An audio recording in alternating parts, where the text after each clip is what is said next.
Hello दोस्तों, कैसे हैं आप सब। उम्मीद है स्वस्थ होंगे और मस्त होंगे। दोस्तों, जैसे कि हमने लास्ट वीडियो में आपसे कहा था कि हम अगली वीडियो में एम्स देवघर के बारे में बात करेंगे, क्योंकि कुछ दोस्तों ने एम्स देवघर के बारे में पूछा था।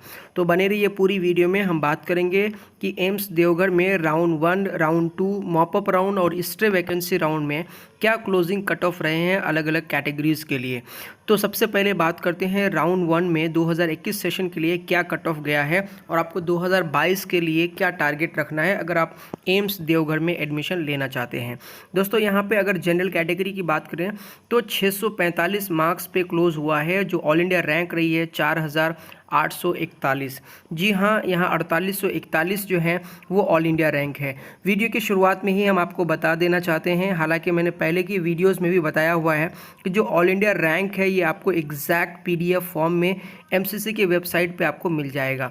जो मार्क्स मैच कराते हैं हम लोग, वो मार्क्स जो है 1-2 मार्क्स आगे पीछे हो सकता है, इसीलिए ये चीज़ आप दिमाग में ज़रूर रखिएगा कि जो भी कैटेगरी के रैंक है यानी ऑल इंडिया रैंक जो है वो एग्जैक्ट आपको हूबहू मिल जाएगा, लेकिन मार्क्स 1-2 मार्क्स हो सकते हैं। लेकिन जो एग्जैक्ट ज़्यादातर टाइम पे जो मैच हो जाता है मार्क्स, वो मार्क्स हम आपके साथ शेयर कर रहे हैं। तो जनरल कैटेगरी के लिए 645 है, वहीं ईडब्ल्यूएस कैटेगरी की अगर बात करें तो 641 मार्क्स पे क्लोज हुआ है और रैंक जो रही है वो 5768 एम्स देवघर मिला है फर्स्ट राउंड में। ओबीसी कैटेगरी की बात करें तो 641 पे ही क्लोज हुआ है, 5581 ऑल इंडिया रैंक रही है और एससी कैटेगरी के लिए 558 मार्क्स पे क्लोज हुआ है और जो ऑल इंडिया रैंक रही है वो है 41,469।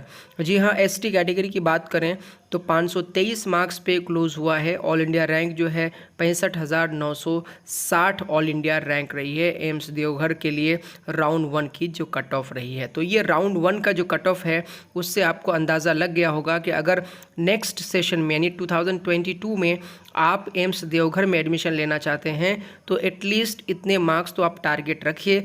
मेरे हिसाब से आपको 650 का मार्क्स का जो है टारगेट रखना चाहिए, एटलीस्ट 650 से नीचे नहीं जा सकता है राउंड 1 में।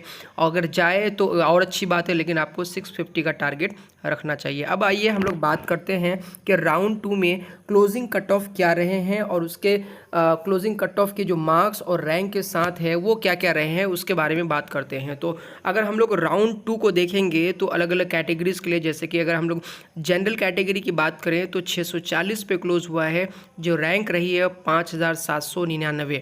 और इसी तरह से अगर हम लोग ईडब्ल्यूएस कैटेगरी की बात करें तो 636 मार्क्स पे क्लोज हुआ है, जो ऑल इंडिया रैंक रही है 6815 एम्स देवघर अलॉट हुआ है। दोस्तों, यहाँ पे हम जो मार्क्स या रैंक शो कर रहे हैं वो हैं जिस पे कॉलेज अलॉट हुआ है। याद रहे, बहुत दफ़ा आपको पीडीएफ में मिल जाएगा नॉट रिपोर्टेड, तो वो चीज़ आपको ध्यान में रखना है कि ऐसे रैंक को हमने शामिल नहीं किया है। ये वो रैंक्स हैं जिस पे एडमिशन हुआ है या बच्चों ने एडमिशन लिया है और रिपोर्ट किया है। ओबीसी की बात करें तो 636 पे ही है, 6729 जो है वो ऑल इंडिया रैंक रही है ओबीसी की।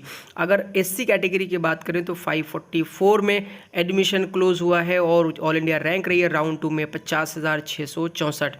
इसी तरह से अगर एसटी कैटेगरी की बात करें तो 524 पे क्लोज हुआ है, ऑल इंडिया रैंक की बात करें तो 65,289। तो इस तरह से राउंड 2 के जो क्लोजिंग कट ऑफ रहे हैं वो एम्स देवघर के वो आपके सामने हैं। इस हिसाब से आपको 640 प्लस ही टारगेट रखना चाहिए अगर राउंड 2 तक आप एडमिशन चाहते हैं कि आपके एडमिशन एम्स देवघर में हो जाए। इसके बाद अगर हम बात करते हैं हम लोग मॉपअप राउंड के बारे में, मॉपअप राउंड में कितनी सीटें थी और क्लोजिंग कट ऑफ क्या रहे हैं अलग अलग कैटेगरीज के लिए। तो आइए मॉपअप राउंड की अगर हम लोग बात करेंगे तो जनरल कैटेगरी के लिए 632 मार्क्स पे क्लोज हुआ है, जो ऑल इंडिया रैंक रही है 6318। वहीं अगर हम लोग बात करें ईडब्ल्यूएस कैटेगरी की तो 630 पे क्लोज हुआ है और 7446 मार्क ऑल इंडिया रैंक रही है। वहीं ओबीसी कैटेगरी की बात करें तो 628 पे क्लोज हुआ है और ऑल इंडिया रैंक 7192। और एससी कैटेगरी के लिए 538 पे क्लोज हुआ है, जो ऑल इंडिया रैंक रही है 58,479, 58,479। इसी तरह से एसटी कैटेगरी की अगर बात करेंगे तो 479 पे क्लोज है और all India rank mop up round में 1,34,98 ये ऑल इंडिया रैंक रही है एम्स देवघर के लिए मॉपअप राउंड के लिए। इसके बाद भी एक राउंड हुआ है जिसे स्टे वैकेंसी राउंड कहते हैं। हालांकि स्टे वैकेंसी राउंड में सारे कैटेगरीज के लिए सीट अवेलेबल नहीं थी, केवल 2 कैटेगरी के लिए ही अवेलेबल सीटें थी। इसीलिए यहाँ पे अगले जो आप स्लाइड पे देखेंगे तो उसमें आपको दिखेगा कि अलग अलग कैटेगरीज को वैकेंट रखा गया। इसका मतलब यह है कि जनरल EWS के लिए सीटें स्टे वैकेंसी राउंड के लिए अवेलेबल नहीं थी। तो आइए देखते हैं अब हम लोग की SC कैटेगरी के लिए क्या रैंक रही थी और किस क्लोजिंग मार्क्स पे एडमिशन हुआ था स्टे वैकेंसी राउंड में। तो स्टे वैकेंसी राउंड की अगर बात करें तो यहाँ पे OBC का जो एडमिशन हुआ है 609 पे और जो ऑल इंडिया रैंक रही है 19,831। इसी तरीके से अगर हम लोग SC कैटेगरी की बात करें तो 506 पे क्लोज हुआ है। ऑल इंडिया रैंक रही है वो 1,04,065 ऑल इंडिया रैंक रही है। इस तरह से यहाँ पे आप देख सकते हैं जैसे जनरल EWS ST के लिए कोई भी सीटें वैकेंट नहीं थी, इसीलिए हमने यहाँ पे मेंशन नहीं किया। था एम्स देवघर के बारे में, जहाँ पे आपने राउंड 1, राउंड 2, राउंड 3, राउंड 4 के जो कट ऑफ थे उसको देखा आपने, और इससे आपको अंदाज़ा हो गया होगा कि अगर आप एम्स देवघर में एडमिशन लेना चाहते हैं तो लगभग 650 का आप टारगेट रखें 2022 सेशन के लिए। अगले वीडियो आप किस एम्स के बारे में चाहते हैं इसके बारे में आप मुझे ज़रूर कमेंट करके बताइएगा। मैं कोशिश करूंगा कल आपको उस टॉपिक पे जो है आपको वीडियो बना के दे दूं। और इसके साथ ही कुछ दोस्तों ने हमें पूछा है कमेंट करके कि AMU में जो BMS का कट ऑफ रहा है वो क्या रहा है 2021 सेशन के लिए। तो मैं अगली आने वाली वीडियोस में कोशिश करूंगा कि इसको भी मैं पूरा करूं। जितनी जल्दी हो सके डेटाज को मैं सर्च कर रहा हूं, जितनी जल्दी मुझे इन्फॉर्मेशन मिल जाएगी मैं वीडियो उस पर बना दूंगा। उम्मीद है ये वीडियो आपको इन्फॉर्मेटिव लगी होगी। यदि चैनल पर पहली बार आए हैं तो प्लीज़ चैनल को ज़रूर सब्सक्राइब कीजिएगा, लाइक कीजिएगा और हो सके तो दूसरों तक ज़रूर शेयर कीजिएगा। मिलते हैं अगले वीडियो में। जय हिंद।